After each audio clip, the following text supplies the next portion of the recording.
to give us a proper negotiate time and offer a final say to the people on the exit package so we get the best deal. There's some reason. So you delay it for how long? Well, certainly until the new German government arrives in October, because they've got to agree to it. We've only got a 2-year window, so we'll automatically be losing 7 months by simply triggering it in March. So it certainly should be delayed, gives us a negotiating hand much more. But instead what we've got today is a lot of people basically asking for concessions from negotiation from the government, forgetting the fact that it will be the EU 27 member states who decide in their own interest and in the interest of other people not leaving the EU what we get, and then it'll be a like it or lump it deal, because if we do get a vote in Parliament and we vote against it, the EU can say, sorry, like it or lump it, this is what you're getting. Peter Bone, should we delay? No, just the reverse. I mean, Mrs May has delayed on purpose because she wanted to get the team in place and get everything right for coming out of the EU. So there has been the delay. And of course, many people, when I talk to on the doorstep, say, why haven't you actually triggered Article 50? That's what the vote in the 23rd of June was about. So I think Mrs May's approach was exactly right. Now's the time to get it through Parliament, and hopefully early next month she can fire Article 50, send the letter across, and then we will never have any chance of being in the EU.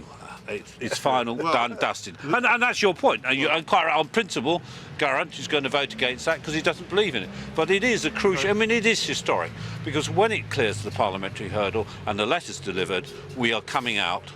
That is the point of no return. It is the point of no return. But my point isn't that we should never leave. We should not leave on any terms, under any condition, without the final say on the exit package given to the people of Britain. What we're now doing is to say we'll leave on any terms, and when the EU comes back with its package and it's completely unacceptable in terms of market access, our rights, our cooperation, if we say no then, it will be too late. Leave voters will say that you're just trying to procrastinate and put the whole thing off.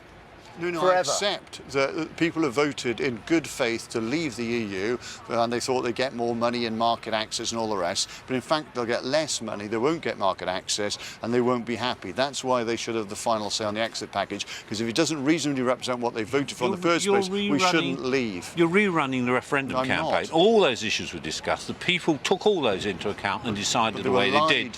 Well, that's your view, but that would, and people made that. 350 million was a lie. No, you can make this was discussed and debated at great length. The biggest democratic operation we've had in this country since I was born, and the people decided quite clearly to come out. And all the debate and all the fury in there is very simply wrong. The people have decided we need to trigger Article 50, we need to come out of the European Union.